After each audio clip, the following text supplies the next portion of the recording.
रहमतुल्लाह व बरकातुहू।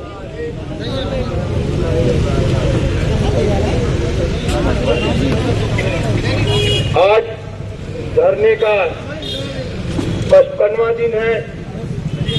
हम अपनी जायज मांगों को लेके 55 दिन तक एजिटेशन पे बैठे हैं। ये बड़ी फिक्र की बात है, लेकिन मैं एडमिनिस्ट्रेशन के लोगों से दरख्वास्त करूंगा कि जब आपने बंदूक दूसरे के कंधे पर रख दी है, हाउस के कंधे पर रख दी है, तो हमें अपना छोटा समझकर अपनी आगोश में ले ले, चाहे गोली कोई भी चलाए, लेकिन अब मान ले हमारी बात को। मैं दरखास्त करता हूं, मैं शेखुल जामिया साहब से भी दरखास्त करता हूं, रजिस्ट्रार साहब से भी दरखास्त करता हूं, एडमिनिस्ट्रेशन के तमाम लोगों से दरखास्त करता हूं, मुस्तवाना दरखास्त करता हूं कि हमारी जायज मांग है, लीगल मांग है। हम तमाम लोग एडमिनिस्ट्रेशन के पार्ट हैं। अब जो भी फैसला हो आप उस पर लबैक कर दीजिए, हमें गोद में ले लीजिए। हमें आपकी मोहब्बत की जरूरत पहले दिन से थी, अब भी है, आगे भी रहेगी। हम लोग छोटे लोग हैं, आप लोग कलम वाले हैं। अल्लाह ने आपको कलम की ताकत बख्शी है। आप हमारी बातों को, हमारी डिमांडों को कबूल कर लीजिए।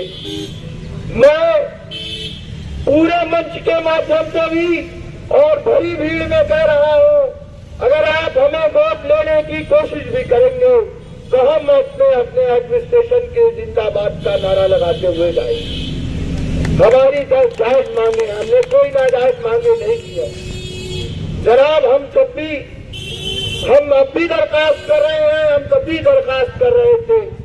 हमने अपना कोई भी प्रदर्शन उग्र नहीं किया, हमने किसी तरह की कोई नाजेबा बात नहीं की, न कोई नाजेबा हरकत की, न कोई नाजेबा कलमात आपको यहाँ से बोले। हम जब भी दरखास्त कर रहे थे, हम अब भी दरखास्त कर रहे हैं। जनाब आली, हम समंदर में बीच मझधार में हैं, हम साहिल पे आने की कोशिश कर रहे हैं। जब कोई डाइवर्स हमें बचाने की कोशिश कर रहा है, तो उस डाइवर्स के कलम पर, उस डाइवर्स के डिसीजन पर आप भी लबैक कहिए। हम आपको अपनी दुआओं में याद रखेंगे जनाब, याद रखेंगे। मेरे दोस्तों, कलम वाले आप लोग हैं, आपको अल्लाह ने कुर्सी बख्शी है। आप अपने आने वाली नस्लों के लिए, अपने लिए भी दुआएं ले जाएंगे अगर उनके अच्छे डिसीजन को लबैक कहेंगे। जनाब, कोई नहीं पूछ रहा, आप कोई इलीगल काम नहीं कर रहे, आप लीगल काम कर रहे। हमारे माननीय प्रधानमंत्री जी का मिशन भी है गरीब लोगों के साथ का। उन्होंने न सिर्फ चूल्हे जलवाए, सस्ते सिलेंडर मुहैया कराए गरीब लोगों को, बल्कि उन्होंने रोजगार के भी वादे किए।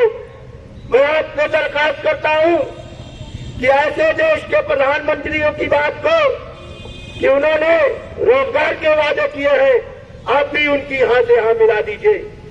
हम अपने अपॉइंटमेंट लेटर रोजगार मेले चले या आप चले, आप हमें दीजिए, हमारे कंफर्मेशन को दीजिए, हमारे हक को दीजिए, हमारी बढ़ी हुई सैलरी वेजेस के एनहांसमेंट कीजिए। हम जायज मांगों को लेके हैं जनाब, हम जायज मांग पहले भी लेके थे, हम जायज मांग अभी लेके हैं। हमारे बड़े भूख पे हड़ताल पर बैठने की बात कर रहे हैं, ऐसा मत होने दीजिए जनाब। हमारा तेवर अब जब भी ऐसा था, अभी मैं आपसे दरखास्त कर रहा हूं जनाब, हमारे लोग, हमारी फैमिली, हमारे बच्चे, हमारे परिवार, हमारे दोस्त, हमारे अहबाब, सब लोग आपको अपनी दुआओं में हमेशा याद रखेंगे। आपकी नस्लें सफल हो जाएंगी। आप हमारी दरखास्त को, चाहे दरखास्त को मान लीजिए। कुर्सी आज है, कल नहीं रहेगी, कल है, परसों नहीं रहेगी। कुर्सी आती जाती रहेगी, लेकिन कुल्ले नफ्सिन ज़ाइक़तुल मौत को कोई झुठला नहीं सकता। हर नफ्स को मौत को मना सकना है। और मरने के बाद आप जब लाइन में खड़े होंगे तो आपके अमाल आपका फैसला करेंगे कि आप किस दर्जे में जाएंगे। अपने अमाल को सही कर लीजिए, अपने अमाल को दुरुस्त कर लीजिए। अच्छे अमाल लेके जाएंगे, अच्छे फैसले होंगे। खराब अमाल को लेके जाएंगे तो पुल सरात भी नहीं क्रॉस कर सकते जनाब। तो अपने अमाल मत बिगाड़िए, दुआओं को लेके जाइए। जो एक उम्र होती है, उस उम्र के करीब है आप लोग, तमाम बड़े लोग। मौत और हयात तो अल्लाह के हाथ में है, लेकिन जो साइंटिफिक एज होती है उसके करीब है आप लोग। तो ऐसे आखिरी वक्त में अपने अमाल को सही करके छोटे बच्चों से लेके बड़ों की, औरतों की, ज़ईफों की, सबकी दुआएं लेके जाइए। अल्लाह ने आपको यहां भी नवाजा है, अल्लाह आपको वहां भी नवाज देगा। कैसी बात कर दी जनाब। अल्लाह की कुदरत पर यकीन रखिए। बड़े बड़े दौलतमंद, बड़े बड़े ताकतवर, बड़े बड़े बादशाहों को डुबा दिया और बड़े से बड़े गुनाहगार को अल्लाह ने नवाज दिया। बड़े से बड़े इबादत गुजार जो इबादत अल्लाह की रजा के लिए नहीं की गई। इब्लीस, जिसने दुनिया में कोई ऐसी सरजमीन को ऐसी जगह नहीं जहां उसने सजदा न किया हो अल्लाह को, लेकिन सिर्फ एक कहने पर, अल्लाह की नाफरमानी पर अल्लाह ने उसको हमेशा हमेशा के लिए जमीन कर दिया। जनाब, ऐसे ऐसे ताकतवर बादशाह जिनकी खजानों की चाबियां ऊंट से लगते जाया करती थी, अल्लाह ने उसको हमेशा हमेशा के लिए जमीन में दफन कर दिया। हमेशा हमेशा के लिए जमीन में दफन कर दिया।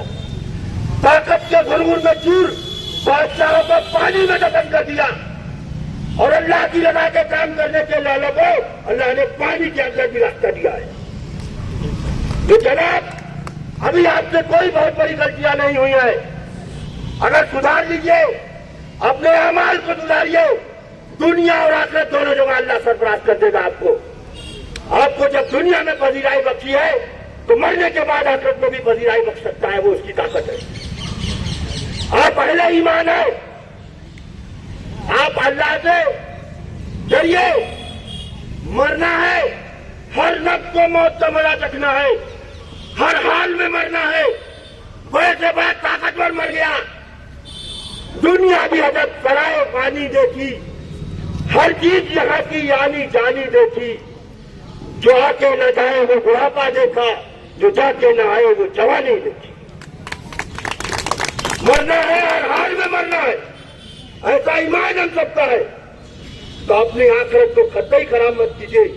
मैं दरख्वास्त करता हूं कि हमारी जो जायज मांगे हैं, जिस तरीके से भी आप पूरा कर सकते हैं लीगल तरीके से, आप उसको पूरा कर दीजिए।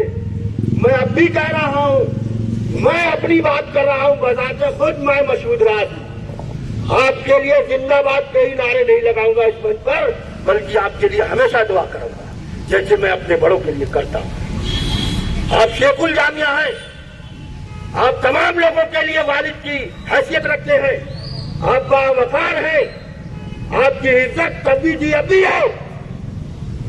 लेकिन जनाब, आपके बच्चे हमें तो आप ख्याल रखिए कि आपका बच्चा परेशान है तो एक बाप का फरीजा क्या होता है ये तो आप जानते हैं। हमें परेशानियों से निकालने की कोशिश कीजिए। हिकमत अमली जो भी अपनानी है अपनाइए लीगल तरीके से, लेकिन हम लोगों को अगर परेशानी से निकालेंगे तो इंशाअल्लाह जरूर जरूर जरूर जरूर जिस तरीके से आपको दुनिया में पसीराई मिली है, अल्लाह ताला वहां भी इज्जत से नवाजेगा, हम सबको नवाजेगा, क्योंकि हम अहले ईमान हैं, हम आदम की औलाद हैं। गलतियां हमसे होगी, लेकिन गलती की माफी भी होगी, क्योंकि खुदा ताला बहुत ही गफूर रहीम है, रहम करने वाली जात है उसकी। आप बड़े से बड़े गलती कर लीजिए और अल्लाह के आगे माफी मांगेंगे तो वो जरूर माफ करेगा, क्योंकि वो गफूर रहीम है। मेरे दोस्तों, मेरे जज्बात मैं इसीलिए नहीं बोलना चाहता, लेकिन जब लोग मजबूर करते हैं तो मैं बोलता हूं। और 23 तारीख को जनरल बॉडी मीटिंग में मैं बार बार फिर कह रहा हूं, जो लोग व्हाट्सएप वीडियो बना रहे हैं सब जगह डाल दे कि 23 तारीख को जनरल बॉडी मीटिंग का जो टाइम है, एक एक एम्प्लॉय भाई, परमानेंट भाई भी जब वो हमारे क्राइसिस में इस तरह खड़े रहे हैं, हो सकता है 23 को हमें कुछ ग्लोरी भी मिले। आप लोग यहाँ जरूर तशरीफ लाइए। ड्यूटी ओवर करने के बाद जो भी फैसला होगा इसके साथ, इस सोच के साथ आना है। जो भी फैसला कमेटी लेगी हम उसके साथ लब्बैक कहेंगे, हम उसके साथ शाना बशाना मिला के, हाथ कंधा मिला के खड़े होंगे।